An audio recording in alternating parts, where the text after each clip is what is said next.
crazy. It's nighttime. I'm getting ready to feed my daughter her 9 o'clock bottle, but I really wanted to get this video out for you guys because I get asked all the time about NPC and just my experiences competing. So I pulled up some of the old footage from my first show, and then I'm just gonna give you a little bit of, I guess, hindsight, how I feel about competing.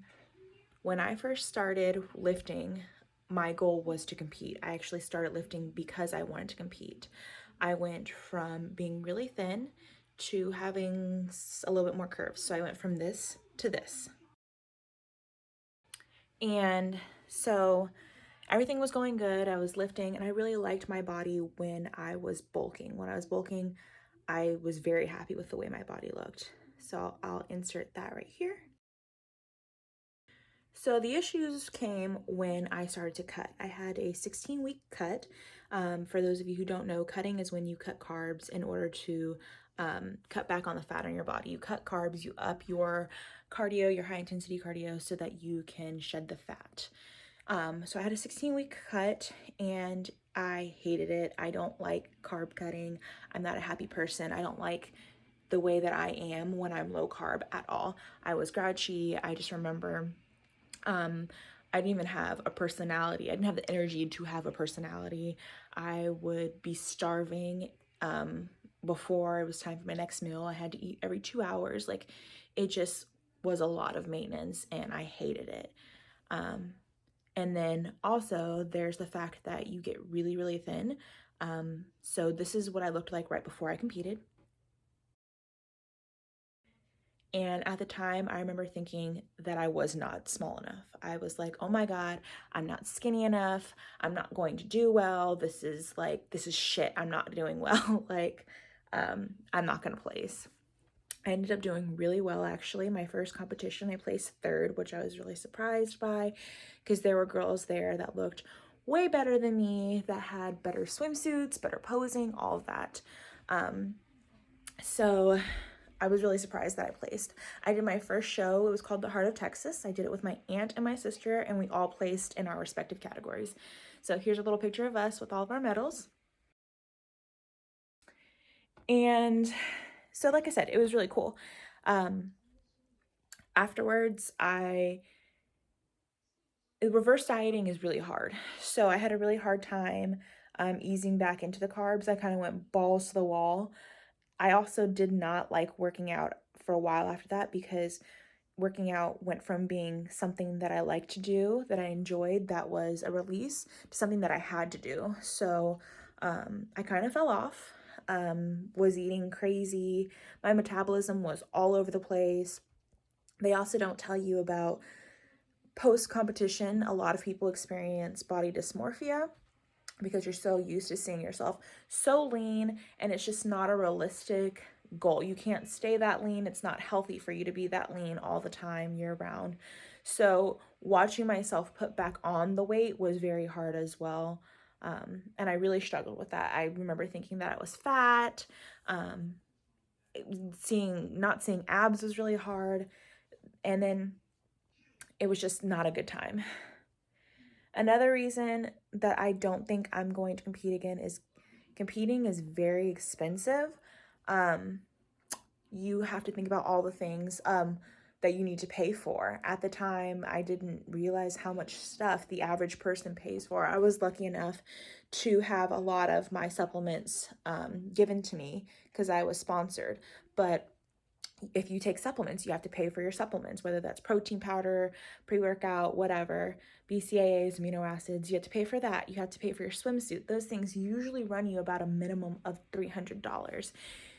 You have to pay for your competition hills. You have to pay for your gym membership. You have to pay for posing classes if that's what you choose to do.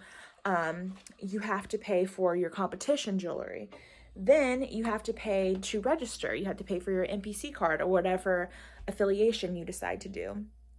You have to pay for if it's not in the town that you're in, you have to pay for your hotel, your way of getting there. You have to pay for your spray tan, your hair, your makeup. There's just so, like, your food. You eat so much when you're competing because you're eating every 2 hours. It's just a very expensive sport. It's not for the faint of heart. It's very intense. I loved when I did the sport, and I loved what it was for when it was that for me. Just at this point in my life, I don't think that I will go back to that, just because I do like my body when it's a bit fuller. And I just don't like the negative thoughts that I had about my body after competition, when I needed to put the weight back on. I don't know how I'll feel a year from now, 2 years from now, 3 years from now, if I'll ever change my mind again. But as of right now, the answer is no for me competing again.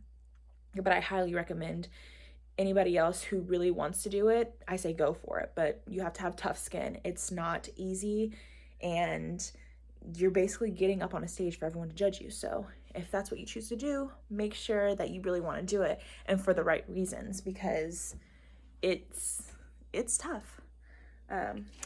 So I just wanted to show you guys this, and I have some footage from the show, so I'm going to put that up, and I will see you guys later. When you compete, you usually check in the day before, and then you get your first coat of spray tan, and then you'll go back to your room or your home or wherever you're staying for the night, and you don't really move because you don't want to get spray tan on anywhere, and you don't want your spray tan to blotch, and also you're just too tired to do anything. And then the next day you wake up before Jesus and the butt crack of dawn, and you go get your second spray tan. We just woke up. It's 4:30. You can't tell. I know, it's 4:30 on show day. We're gonna go get our last coat of spray tan, and then it's hair and makeup. Then you go straight into hair and makeup usually. Put your swimsuit on, do your jewelry, all that good stuff.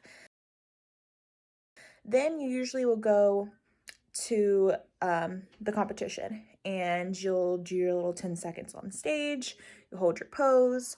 For bikini, it's a mandatory front and back pose. So you'll do those, and then you'll stand there, and then you'll get call out. We got first call outs. We're so excited. Out tonight. So there's first, second, and third call outs. First call outs, they say typically if you get first call outs, then you're more likely to place. So depending on if you got called out or not determines if you come back for the finals. There's usually a couple hours in between in which you would normally eat, whether that's, I think I had salmon and vegetables or rice cakes or whatever it is you're eating during your break. And then you usually come back for finals. And we're back for finals. Unless you just want to put him on the end. Starts in about 45 minutes, and Kaya's grubbing on peanut butter. And then finals, you do your whole spiel all over again.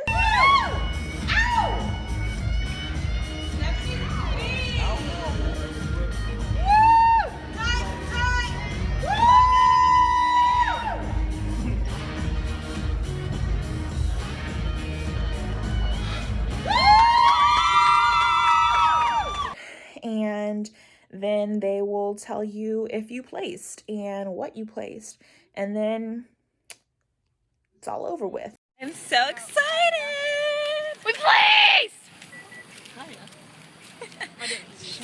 She's had more excited than I am, I think. It's the best time. The best time is when we get to eat. It's the best time. Yeah, that is our trip.